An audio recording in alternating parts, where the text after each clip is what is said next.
haven't told that to anybody. Can read minds, yeah? I was like, yes, this is the perfect time. This is it. And that was such a metaphor for me for so many other things that we come up against in our lives that are obstacles to us just stepping through, stepping into, just literally stepping off the edge into the pool and just trusting. That's what I did. So I wonder what is on the other side. For me, that's what painting is. I'm trying to break something down into its simplest, most essential part. Hello everyone and welcome to Scuba with Sara G. Today we have a very interesting guest on our show. She's a multi-talented artist and her creative journey has spanned different countries and different work styles and professions. But I'm not going to tell you all about her. I'm going to let her tell her story. Hello Melissa and welcome to your show. Hi, Sarah. Thanks so much for having me. This is really exciting. The studio is awesome. And I'm really happy to be here.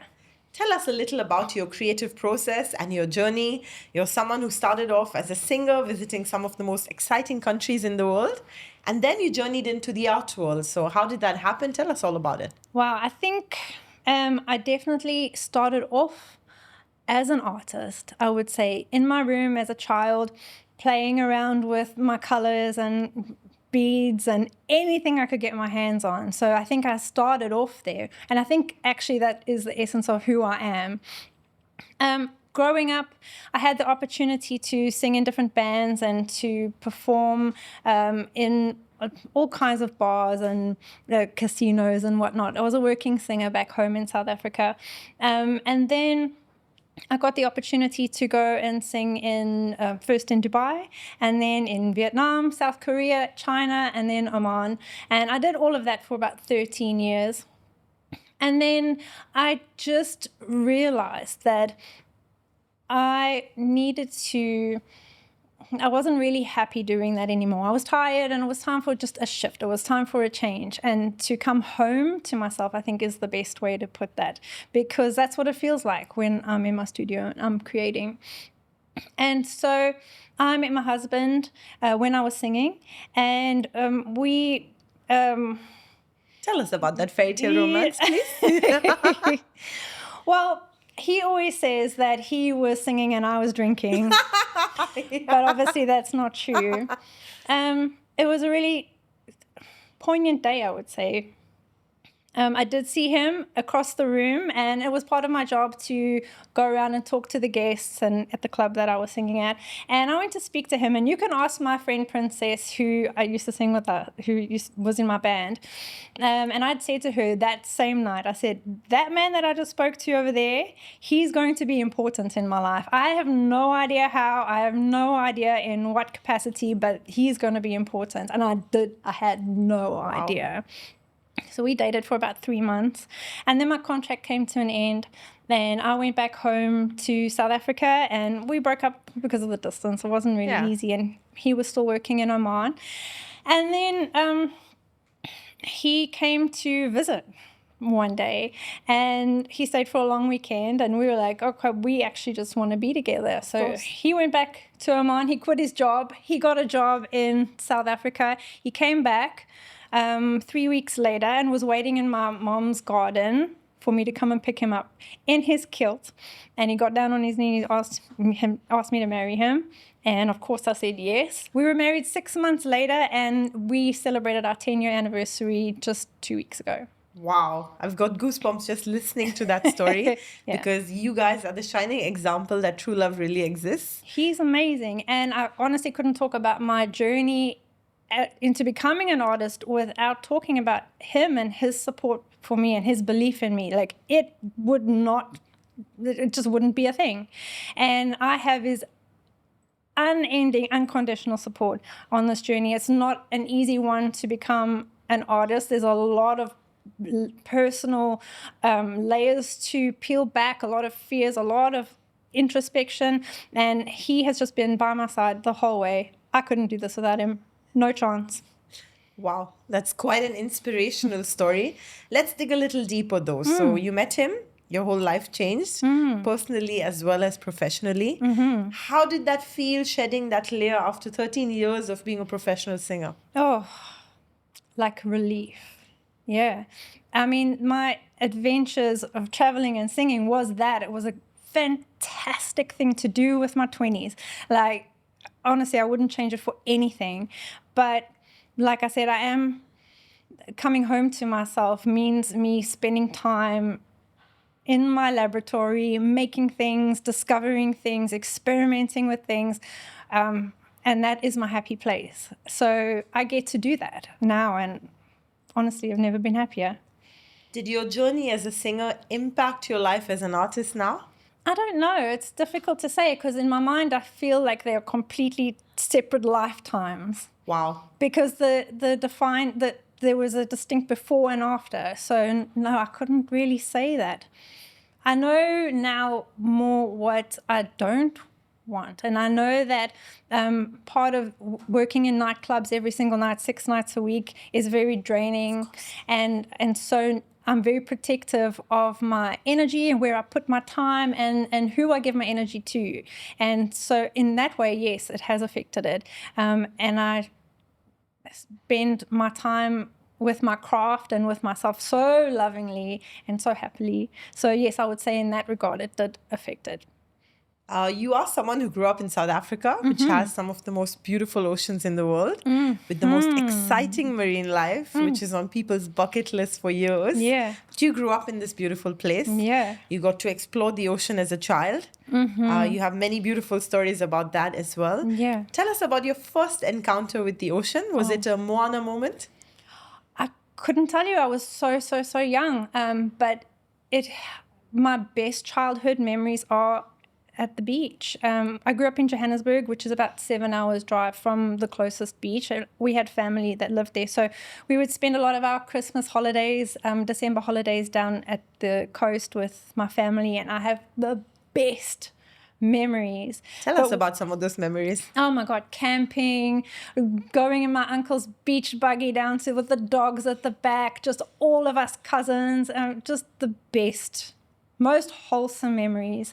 And my relationship with the ocean definitely started there because you couldn't get me out. And being tossed around by the waves of the Indian Ocean is just some of my favorite memories.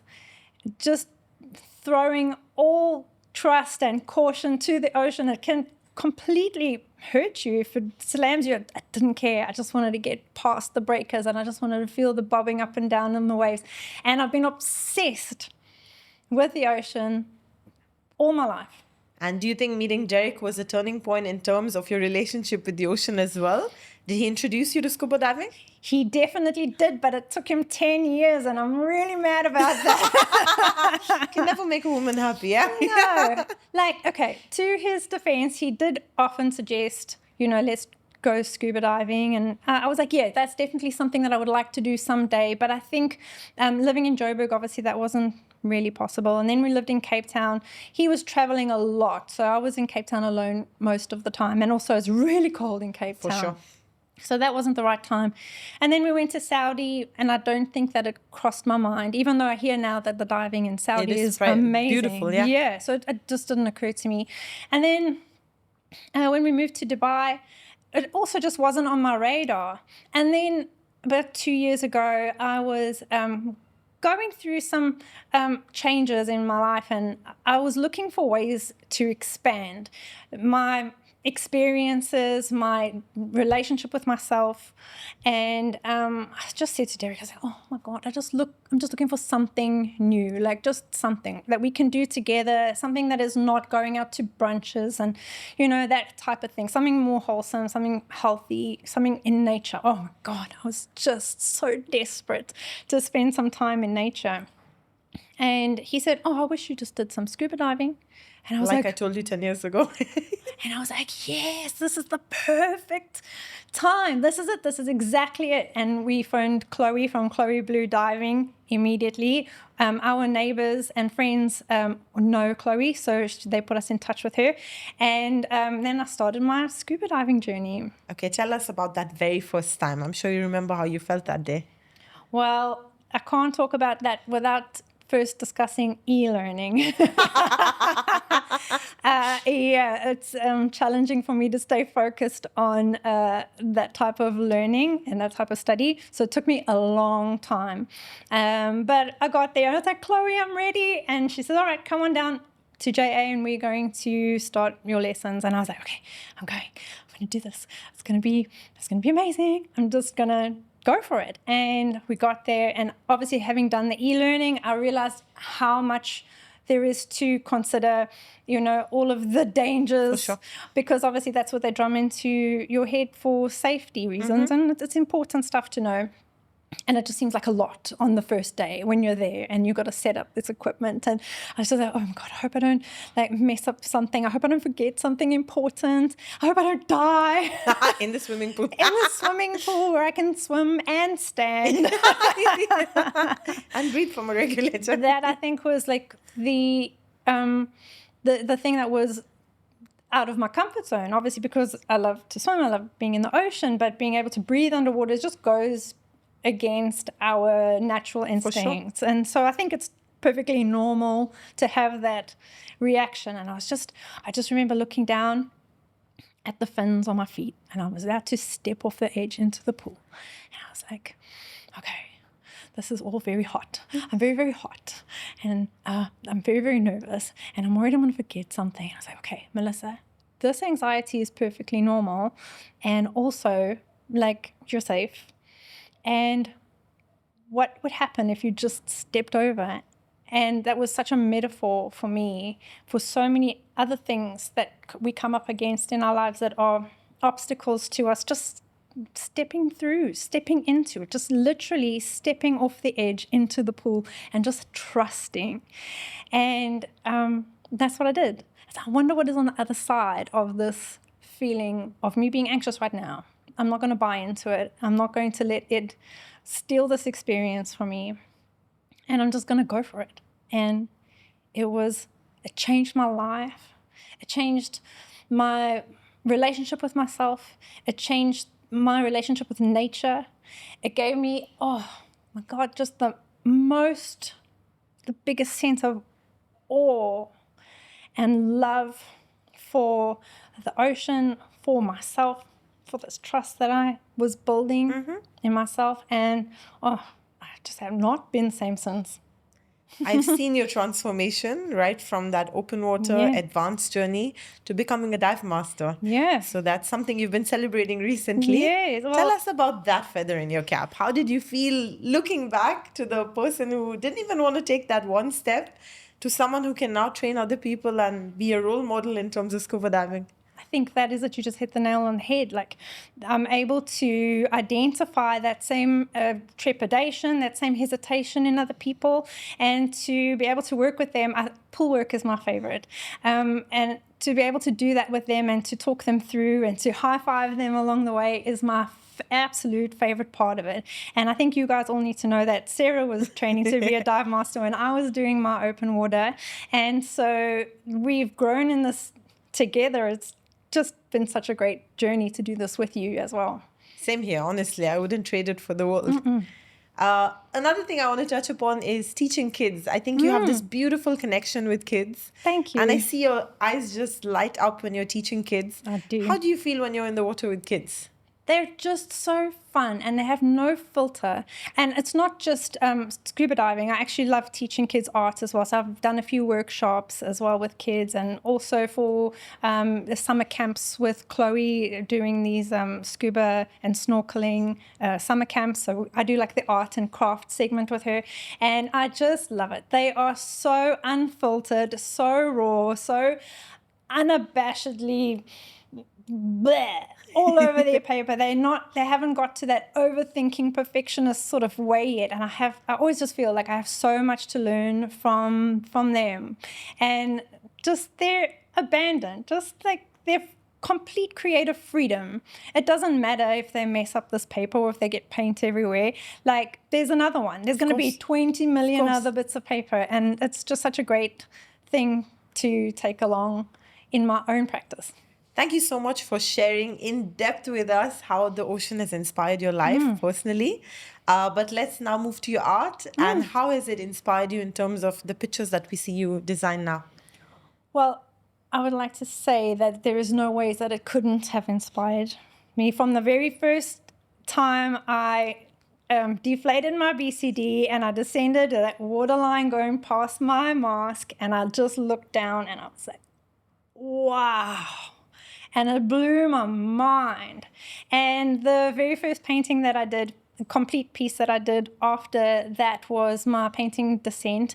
And it is a picture of me, a silhouette of me rather, when I descended into my very first dive outside of training, which was in Phuket.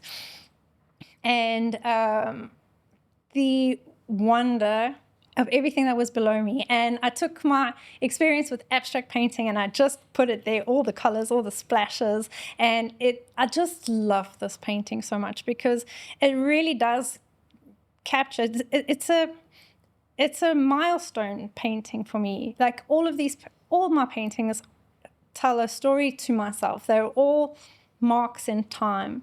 And this one was such a turning point for me, that this painting really does mean a lot to me. And I hope that it resonates with people who have bought prints of it as well, because it is available for sale. And about their journey with scuba diving and their stepping off into their fears and through their fears and into this just amazing, colorful expanse below. Talking about your art, I've been lucky as your friend to actually see the whole process and the final pieces of art that you've created, which have touched people's lives on such a deep level. But what about the people watching this show? Like, how can they actually take a look or maybe buy some of your art? It is all about the stories I experience, or that I imagine, the caricatures that I have in my mind about the creatures that I paint. I have a cephalopod series. I have... you have to translate that word for us, yeah? Oh, yeah. Cephalopod just means spicy sea aliens. No, that is the umbrella term for animals in like octopus and squid and cuttlefish. And I've been so lucky to meet so many talented photographers. You've had Gordon already on your show. Yes. And he has allowed me to paint some of his pictures as well. So my painting, Mototi Octopus, is actually from a reference picture that he took of one, and he tells the most amazing stories about the animals that he meets underwater. And he's just such a legend, isn't he? So are you, by the way. Oh, thank you. And also NASA Bakar, I've got one of his reference pictures for the cuttlefish that I painted. I love to imagine these personalities of the creatures that I paint. I mean, they're not just scientific illustrations. No, there's a poetry, and there's a way that the cuttlefish has his tentacle just like bent up like this, and he's a pharaoh cuttlefish, and he's very, very regal, and I just picture that he must be very posh and snooty, and I just love creating these stories about these creatures for myself. And my shop and my blog and all of that is going to be a place where I can share that with everybody. You still didn't tell us the name, by the way. Oh, it's melissagoodenough.com. Amazing. Thank you so much. That is my name, Melissa Goodenough. And yeah, melissagoodenough.com. Okay, let's talk about some of the key pieces you've created. Tell us about some of these pictures. As you just said, you do have an emotional connection to every single thing you create. But I'm sure there are some that have touched your heart even more, or that you don't want to let them get out of your house. You know what I mean? Because you put in so much work. I think I have that feeling about all of them. That's why I sell prints. I get you. And also, actually, my husband, Derek, he sometimes falls in love with these paintings, and I'm not allowed to sell some of them. So they definitely make up a lot of, you've been to my house, they do make up a big part of my home. And I just love being surrounded by these pieces. But I also love sharing them. And selling prints helps me do that in a way that I can meet a lot of people's budgets, and I can share them with people, with many, many more people, and that really makes me happy. That's pretty amazing. And talking about your art, you're not restricted to just one dimension. Oh my God. You're going to be moving into merchandise soon. Tell us about these cool ideas that you have. Well, yeah, I'm very passionate about expanding into the space where I'm able to collaborate in ways that can bring my designs in a sustainable way, or through sustainable materials like rash guards and things like that, towels and whatnot, to look after the ocean that we love so much. So that's important to me. So that's definitely on the cards too. Also, you have your little art tribe, people who inspire you, help you with these creations. For example, Tilika. I know that you guys like actually look for trash from the ocean, Yeah, that's right, and repurpose it. Tell us about some of that. Yes, so with Salika, who runs Studio Passport 2, and Chloe from Chloe Blue Diving, we created a marine debris art workshop, and that was really so much fun, and we can't wait to do more of them. What we did was actually go on debris dives, go and collect trash from the bottom of the ocean, and there is so much. And we cleaned it up. I mean, I think that's the most challenging part. Like, sure. It smells. You can't take that away, can you? We really did a good job of that. And we were able to break down some of the bits of plastic and create a workshop where we were able to make designs around ocean creatures, like turtle shapes and hammerheads, yeah. And we had a manta ray as well. And we held this workshop for adults. I think we'd like to do some for kids though, because I mean, they're just so much fun. For sure. And I think you even made special paint from some of this debris. Yes, I made sand paint. So, how did you do this? Well, this is something that I worked with in my own studio as well, because I'm doing ocean themed art, and yeah, I made some sand paint. So I use I have different recipes that I use. Some of it is just like a plain base, so it's just like paint without pigment, and then I mixed in some aquarium sand, because we don't like to take sand from the beach, and also it's difficult to clean. And I mixed that with some white acrylic paint to make it opaque, and we made like a nice thick paste, and we were able to sort of spread it across the canvas and make our shapes. It was really fun.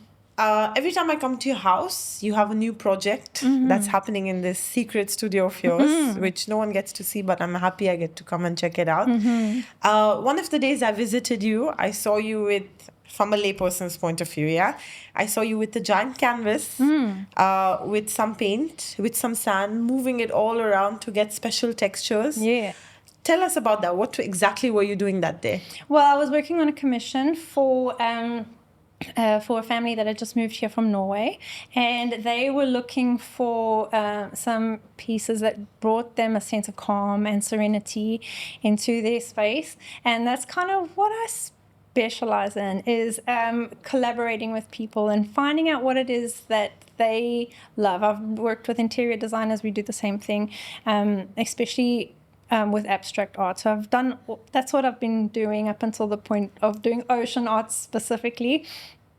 So anyway, on that particular day, I was working on this commission, and so I spread out the sand paint mixture that I had made, and lay down some tissue for a really interesting texture. And once that's dried, I put like a bit of watercolor on it. I love the way that it sort of sits in the little grooves and in the texture and everything. And once all that is done, I start layering on epoxy resin, and so that gives you that beautiful water texture. And so I wanted to create like sort of an aerial view of a isolated beach somewhere, and I'd even painted little turtles in the water. And yeah, I really do love doing that stuff as well. That's amazing. I also know you do personal commissions for people, like birthday gifts and things like that. Is that a different approach to your art? 100%. You know, I think for a long time, I felt the need to niche down when it came to my my technique, my materials. And then, wasn't that long ago, I think maybe the beginning of this year, and I said, you know what? Nobody's making these rules, and definitely nobody is upholding these rules. And so why on earth would I restrict myself to one type of medium? So I paint in, and not only paint, I also do paper cutouts. I do whatever I'm obsessed with at the time. I just let myself be free and do that. So I paint in oils, I paint in watercolor, I paint in acrylic, I paint in sand, I paint in whatever I feel like. Do you think that maybe you'd actually start working with kids or come up with a children's book soon? Oh my I haven't told that to anybody. I can read minds, yeah. Yeah, I have. I haven't even told my husband about that idea. You haven't told me either. I haven't told yeah. anyone that. Yeah, that is something I would love to do. I would love to take these stories, these personifications of these animals that I meet underwater, and create a story, because I experience a story. My imagination runs wild. If I run into a squid, I'm thinking about its family. I'm thinking about what it did that morning. I'm thinking about a whole thing about it. And so, yeah, I would love to do that and to illustrate it. Definitely on the cards for the future. Are you already talking to someone about this? No, or is it I just haven't an told idea? anybody. Okay. This is the first time it's come out of my mouth. So, well Amazing. done at reading my mind. Another question all of us have for you, by the way, is when are you going to have an exhibition? Oh, I have had exhibitions here already in Dubai. I think it has been more, that was for the decor type of art. And so I think if I'm going to have an exhibition now, I would rethink it, because I'm not selling to big art collectors. I'm not selling to interior designers. I mean, I will. I'm not going to say no. But I really want to reach people who are just as passionate about the ocean, other scuba divers, Yes, other ocean lovers. And so those are my people, and I want to make art for them. I want them to walk past a piece of my art in their office or in their home, and I want it to take them back to their experiences underwater. And yeah, those are my people. So definitely would like to do an exhibition. We have spoken. I have spoken to Talika from Studio Passport, who would love to do an exhibition from our community of photographers and ocean artists, and do like a group exhibition. We haven't spoken about that in a while, but I think that is definitely something we would like to do. You love this word tribe. And I do. know you're someone who takes this word very seriously. Yeah. You were telling me earlier that you even made a friend from Instagram and you talk to her every day. Yeah. Tell us a little more about this tribe. Who are the people that matter to you in this tribe and always keep your spirits up and inspire you on this journey? Wow. I just feel so lucky to be surrounded by so many amazing and inspirational people. And Sarah, you are Thank you. You are too. Definitely one of them. And I just feel so blessed that knowing when you allow people in, when you drop your walls and you step over into the swimming pool, and that there's going to be people that meet you where you are. And if you can put that trust in yourself, you're putting trust in the world, and that shows, and that attracts people that you can trust. I really, really feel that. For sure. And those people that I have been blessed to be surrounded by are just the most inspiring, creative, interesting, brave, open, vulnerable people.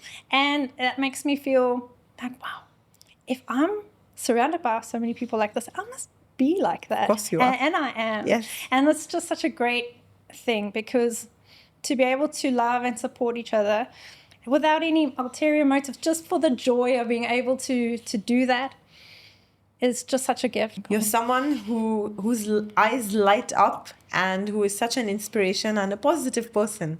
But just like all human beings, sometimes as an artist, I'm sure you have some self-doubt, or you have some like battles in your own head. How do you tackle that? How do you feel grounded? How do you move to the next step? She's going there. I think we all have it. And I think that being an artist, or going deep with anything, just picking something and deciding you're going to go all in, is a mirror.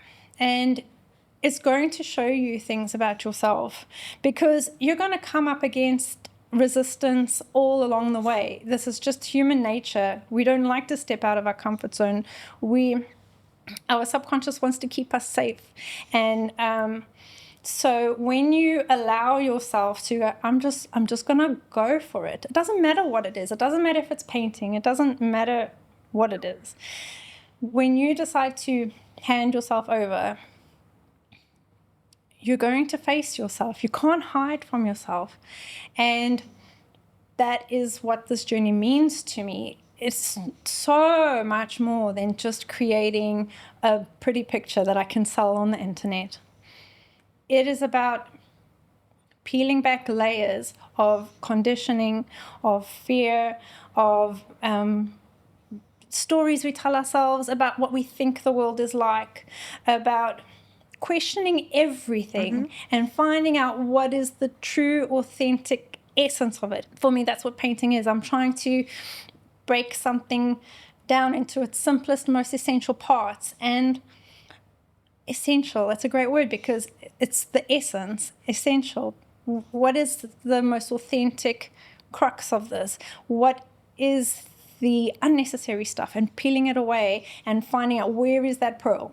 And that has been a reflection on how my life is and how friendships are, how my marriage is. My whole journey of not just my art career, but my personal journey, my spiritual journey, and why I'm here. I want to share a beautiful story of how your art has touched my life personally. Really? When I was moving house and also going through a lot personally, you painted this beautiful picture of me. I did. Which actually was like the turning point of how I got into scuba diving. And that picture has gone everywhere with me, and everybody I meet gets told this story, yeah? So do you have other moments like this where your pictures have touched people's hearts?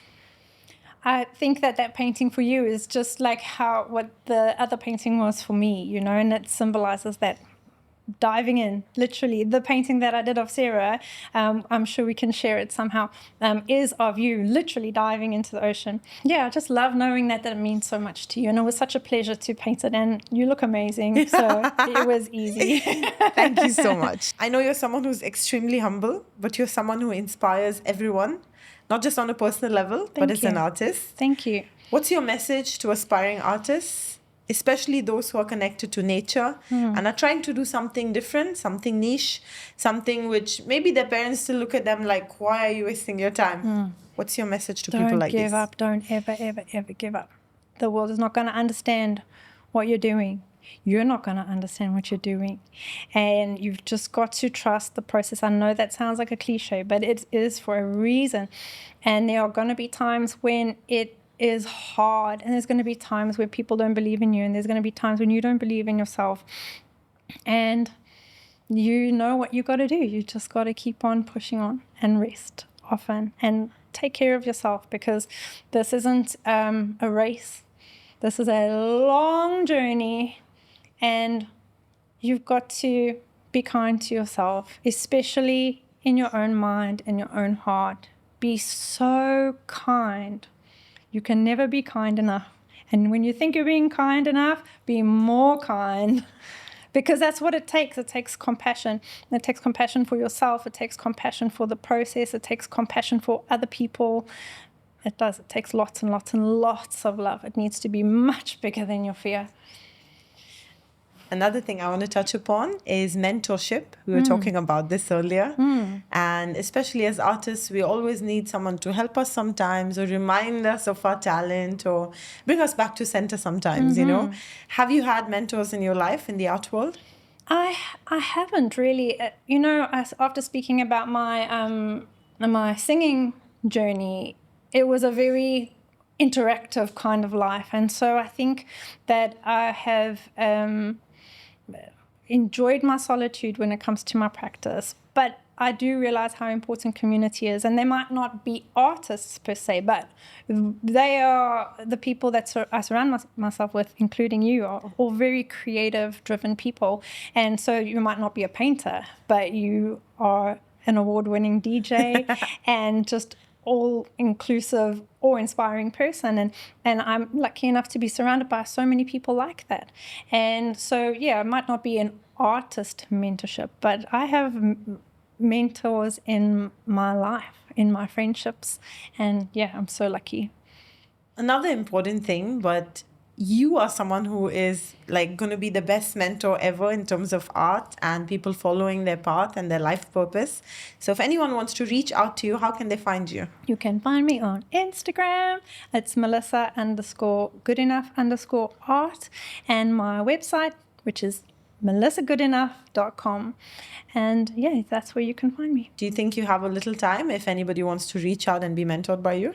Oh my God, I would love the opportunity to talk to anybody and be able to, we're all on different parts of our journey. So yeah, if there is anybody that feels like I could contribute to their journey, absolutely, please do. Amazing. You also just came back from an amazing holiday. Tell us about it. What did you get to see on the water? Well, Derek and I went to go celebrate our 10-year wedding anniversary. And we went to Thailand. We wanted to do some diving in Koh Phi Phi, which we did. We booked 3 days of diving. And then the first day we went diving, it was amazing. We went to Goodenough and we went to Viking Cave. And we descended and it was just so clear. And I mean, I love Fujairah. I'm very lucky we have this on our doorstep, but it was just, oh my God, it was beautiful. And we went into the shallow reef and there must have been about 15 black tip reef sharks there. And they are just so beautiful. Like, it doesn't matter how many shark videos I see on Instagram, or I've seen them as well in Fujairah. They just take my breath away. They are just, how they move through the water is just so elegant and purposeful. And yes, there's definitely going to be a shark series of art coming soon. Absolutely. You'll be the first to know, Sarah. Thank you. I'll come steal one, yeah? We had an amazing guide. Her name's also Sarah. She's from Australia, and she took us around. And it was just so fun diving with her. And then that very night, I came down with a stomach bug. There was some kind of bug going around the island, and I got so sick I had to cancel the following day's dive, and subsequently the next one as well. So that was our 3 days of diving. We decided we were going to book another day of diving because I was feeling better. And then poor Derek came down with the sickness as well. So you couldn't write this stuff, but... we took care of each other and it was all part of the adventure. And when we were both feeling better, we did manage to squeeze in one more dive off of Krabi. So it wasn't as, the visibility wasn't as great, but it was, as always, just always a privilege to just go blow some bubbles and be in the water. You've traveled extensively and been diving all over the world. Tell us some of your favorite spots. Philippines for sure. Cebu, Philippines is incredible. If you like drift diving, it is the best. You just do a direct descent. So people who don't know what that is, it just means you jump off the boat. You don't wait for each other at the surface. You just go down and meet you down there. And it is amazing. You don't have to kick, not even once. You just have to watch your depth because it's just one big wall. And the boat comes and picks you up at the end, wherever your SMB is. And oh my God, the clarity, the coral. I never seen barrel coral as big as that in my life. And now I'm obsessed with barrel coral. Even in Thailand, I have a whole video I'm going to put on Instagram of just barrel coral. I don't know what it is about it. I think it's the curiosity of just looking inside. You can't pass a barrel coral without looking inside it. Of course you can't. Any other countries you visited that you recommend? I did love Thailand when we were in Phuket. We went diving in Ratchayai and Ratchanoi, and that was just spectacular. Again, I mean, you can see for 30 meters. It's insane. And anything on your bucket list that you haven't visited yet? Well, you were the Queen of Egypt, so when I go to Egypt, I will definitely be going wherever you point to on the map. Definitely want to go do some of the Great Barrier Reef. And where else? Oh, Maldives for sure.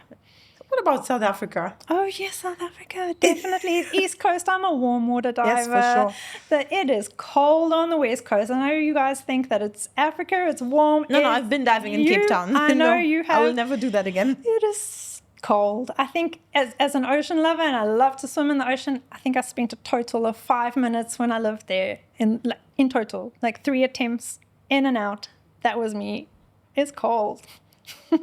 Thank you so much, Melissa, Thank you for so much pouring for your having heart me. out, for removing all the walls and just being yourself and inspiring us yet again. Thank you so much for having me, Sarah. We can't wait to check out your website. Yes, please do. And also for anybody who's listening, if you want to go and have a look around on my website, melissagoodenough.com, I am offering a promo code for anybody listening to this podcast. It is Sara G10 for your 10% Amazing. Thank you so much. Love you lots and Love can't wait to check it out. Yeah. Thank